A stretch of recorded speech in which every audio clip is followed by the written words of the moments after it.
You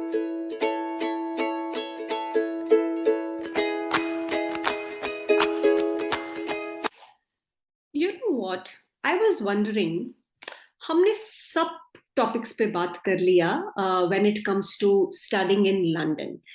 We spoke about top universities in London. We spoke about what are the job opportunities available, what are the part-time jobs available. Then we spoke about the cost of living and transport and so on and so forth. But जो चीज सबसे important है हमने उसके बारे में तो बात किया ही नहीं। स्टूडेंट्स रहेंगे कहाँ? हमने अकोमोडेशन के बारे में तो बात किया ही नहीं। जो कॉस्ट ऑफ लिविंग का जो मेजॉरिटी ऑफ द स्पेंड है, let's talk about that topic today. Different types of student accommodation available in London for international students and what are the average cost per week. So hello everyone and welcome to yet another episode of Zoom into UK. This is a series where we decode every possible aspect of living and studying in the UK and exploring the factors that affects a student's lifestyle directly or indirectly. My name is Juhi and I'm the marketing director and the founding member of Zoom Abroad Online. It is a platform basically simplifies international student recruitment with the help of technology and student community. So yes, student accommodation. I think this is the major concern of any student or parents of any international student, that where my child is going to stay, or a student that, where am I going to stay? Because this is something where you will be spending a good amount of your time while you're stay in the UK. So let's talk about London, okay? And we will keep it brief and very crisp and precise. So in London, on an average, a student needs around £1,200 to have a decent student lifestyle. Okay, so you need £1,200 on a monthly basis to maintain your standard of living.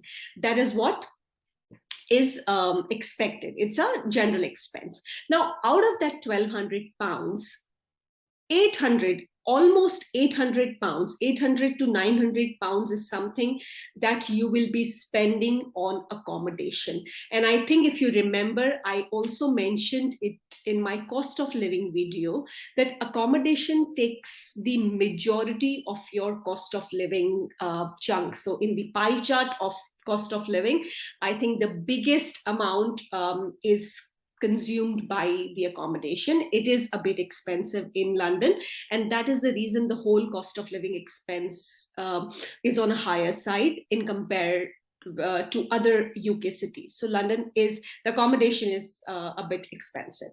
So let's understand what are the different accommodation options available for international students. Now, the most popular one amongst international students is private housing, renting the private house or rooms. Now, these are either it could be a complete studio flat, or it could be a single room in a bigger building. Now, normally the owners of these kind of buildings are landlords, and you pay them as a rent. And yeah, and these kind of premises, they look like normal residential building, and you rent out a room or probably a studio apartment basis your necessity and the type of lifestyle you would want to maintain. And the location of these places would be either in the area where the concentration of students are a lot, so residential areas near to any London university, or it could be located otherwise as well.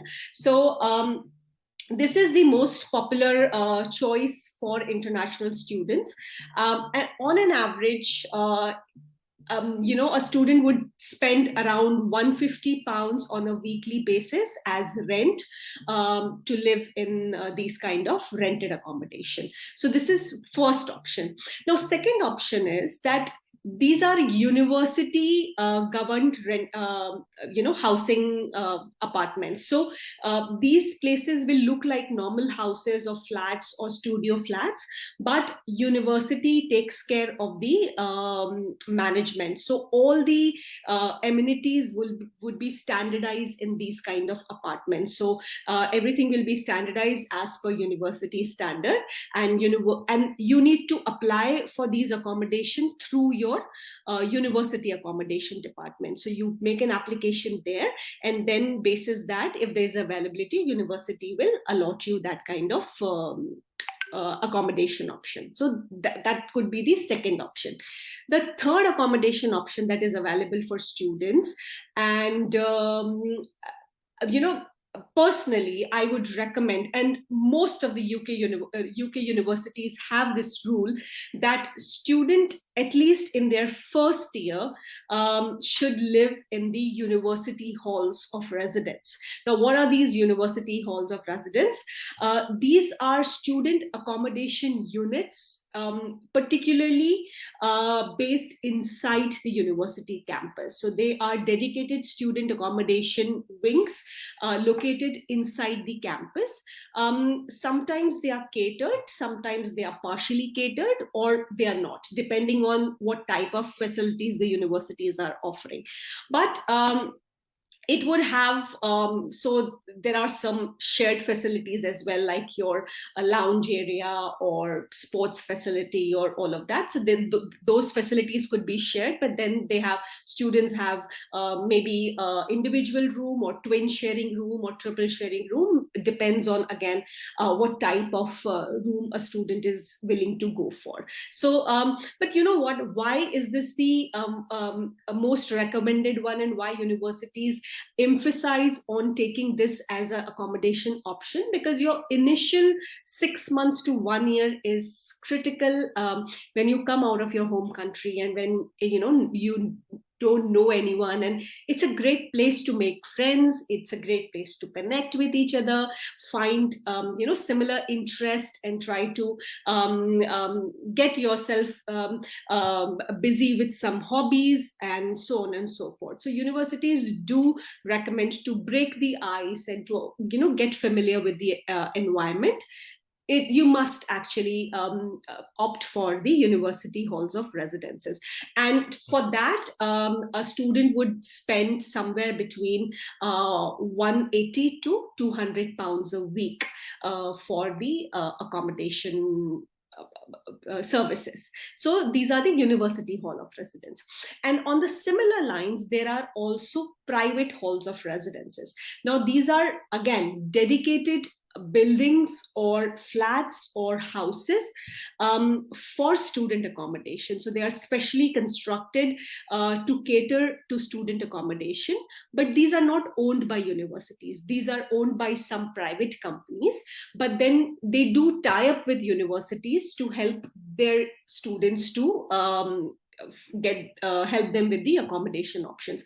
This is one of the most costliest accommodation options among students, but again, they are kind of